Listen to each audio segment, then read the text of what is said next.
Máte radi granolu, alebo ani neviete, čo by to presne malo byť? V oboch prípadoch mám pre vás zlepšovák, pretože dnešný recept bude práve na túto bohatú štartovaciu zmes, ktorú využijete nielen na raňajky. Bude to domáca raňajková granola.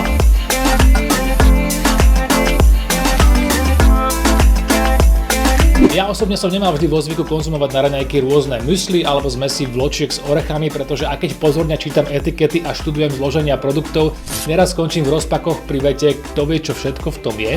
Ak ste na tom podobne, aj pre vás sa všetko môže zmeniť v deň, keď sa aspoň raz pokúsite pripraviť si doma vlastnú raňajkovú granolu. Tak tomu prepadnete, že tento pohár na polici už nikdy nenecháte vyjedený a budete ho pravidelne plniť čerstvou domácou zmesou. Pretože celá príprava tejto chutnej srandičky vám zaberie pol hodinu aj s pečením. Poďme si pripraviť granolu.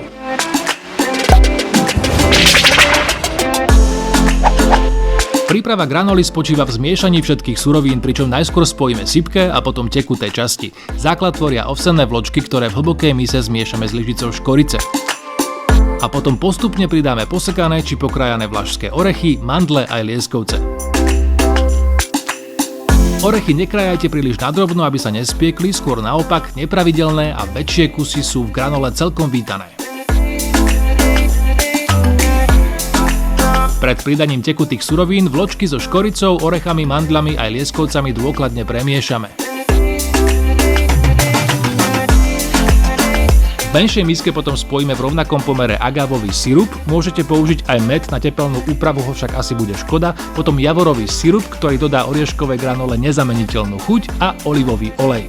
Miešame, až kým začne zmes viditeľne husnúť.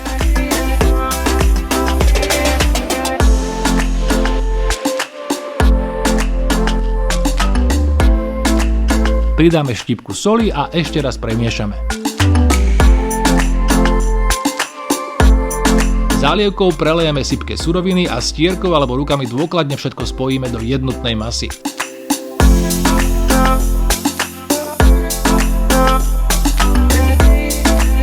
Plech vyložíme papierom na pečenie, ak ho pred použitím pokrčíte, uľahčí vám to manipuláciu. Zmes rovnomerne roztlačíme po celom plechu a povrch zarovnáme. Pečieme najprv 20 minút v rúre s teplotou 160 stupňov. Potom sme s lopárikom alebo vidličkou narušíme, zľahka premiešame a opäť rozmiestnime po celej ploche. Ak sa nebudete vedieť rozhodnúť, či granola ešte potrebuje prepiesť, nesledujte vločky, ale orientujte sa podľa vlašských orechov.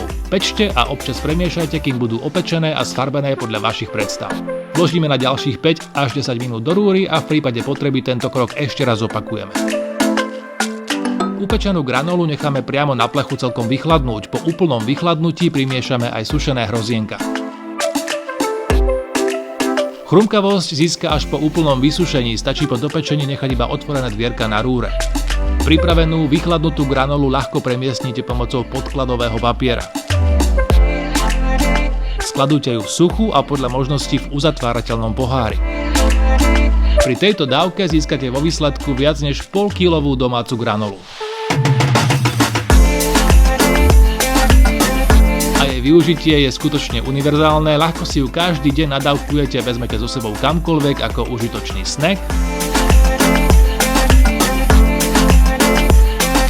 Granolou bohato posypte pár lyžíc jogurtu s medom a máte nielen svieže raňajky, ale aj zdravý dezert.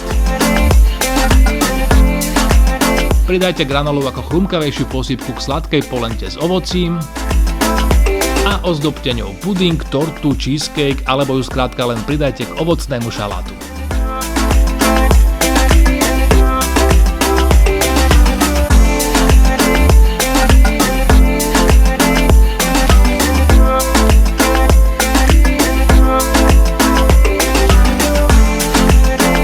Domáca raňajková granola premení každé raňajky na voňavý a chutný zážitok, pričom vôňa tá vás prefacká príjemne z každej strany už pri jej pečení. Použite aj arašidy, píniové či pekanové orechy, pistácie, prípadne po upečení primiešajte slnečnicové semienka, tekvicové jadierka alebo spolu s hrozienkami iné sušené ovocie či kúsky čokolády.